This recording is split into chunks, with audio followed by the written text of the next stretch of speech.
Now that I have reviewed tips for organizational assimilation of interns that help with the anticipatory stages, I will turn my attention to the encounter and metamorphosis stages of organizational assimilation.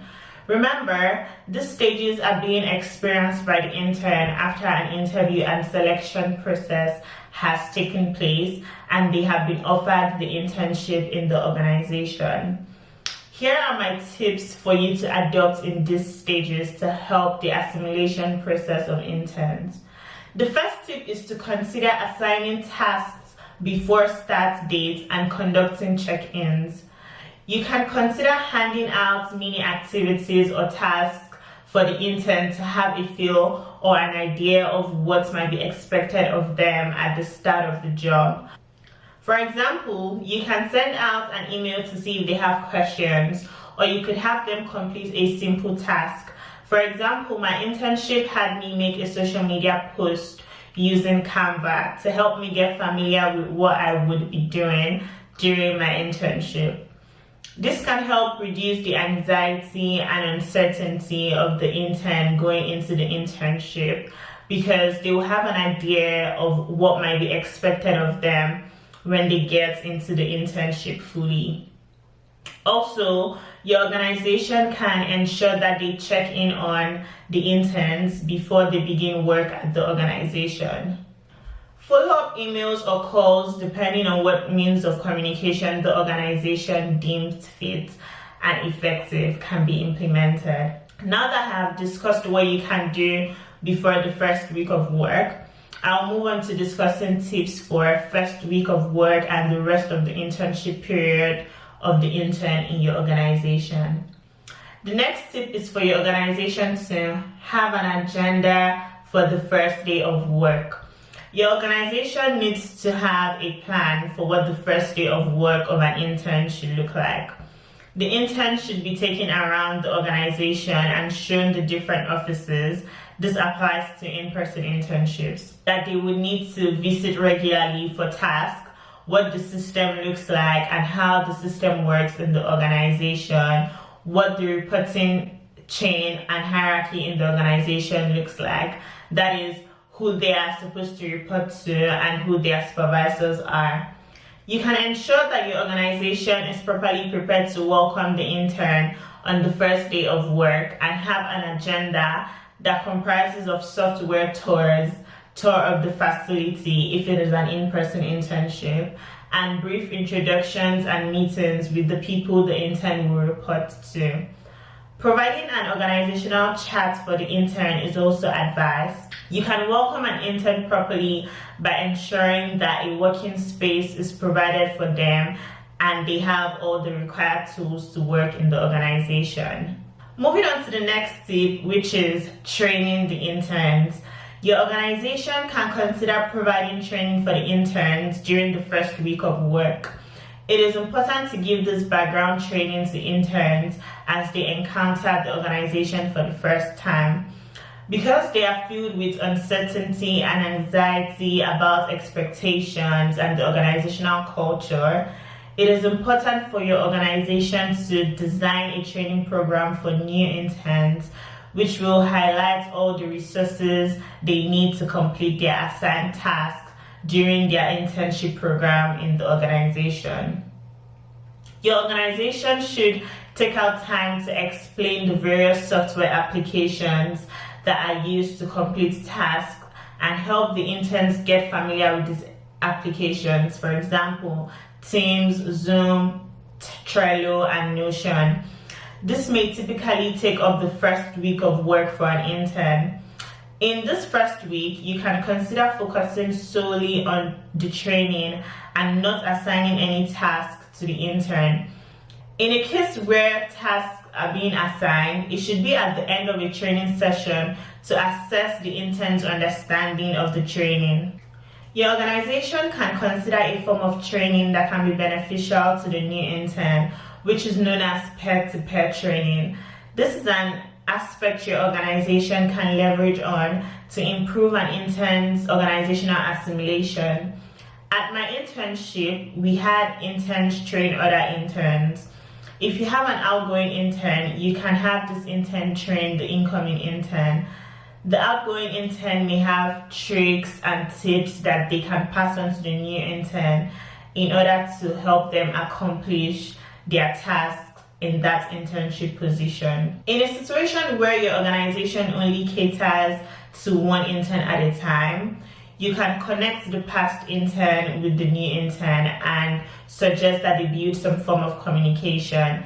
By doing this, the new intern can gain access to the old intern and ask questions about tasks and responsibilities. Peer-to-peer training to an extent takes away the fear that might exist with senior staff members training interns.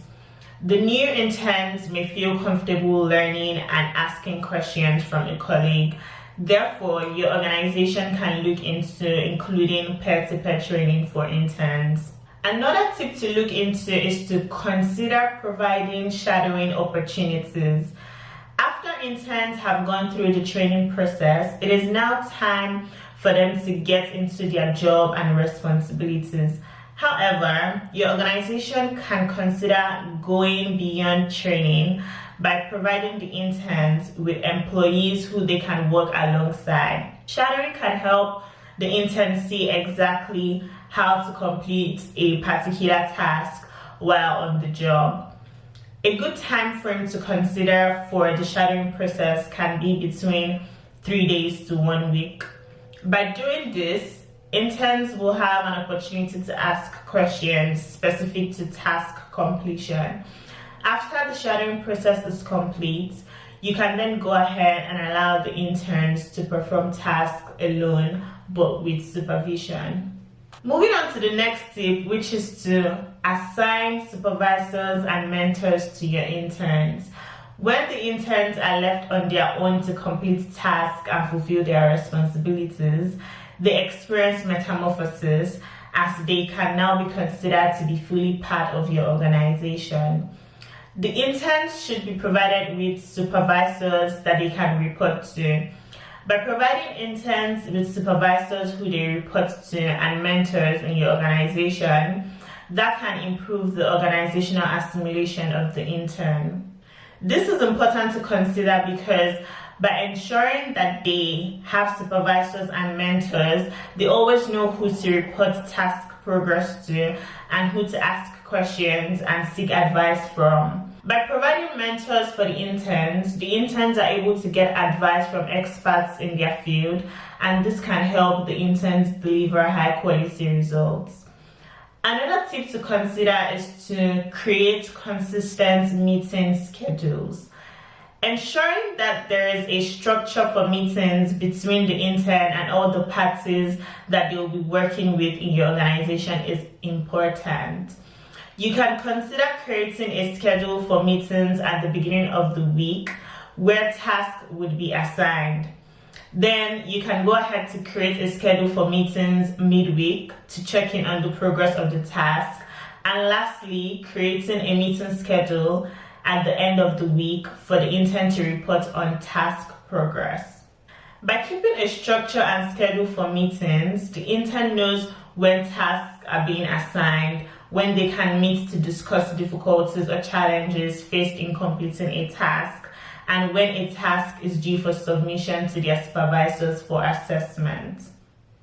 Moving on to the next tip, which is to conduct exit interview. Your organization can consider carrying out exit interviews to assess the intern's experience of the internship program. This can be implemented in order for your organization to get feedback from the interns to discover what their biggest takeaways from the internship might be. By conducting this, your organization can also discover what areas are their strengths and weaknesses in designing internship programs. You can consider designing the exit interview questions to include questions that evaluate the overall experience of the intern, whether good or bad.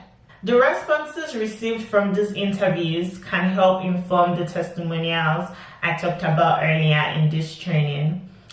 The last tip I have for this section is for your organization to reflect on your internship process annually. You can take the feedback received from the exit interviews to figure out what areas might need improvement with your internship process.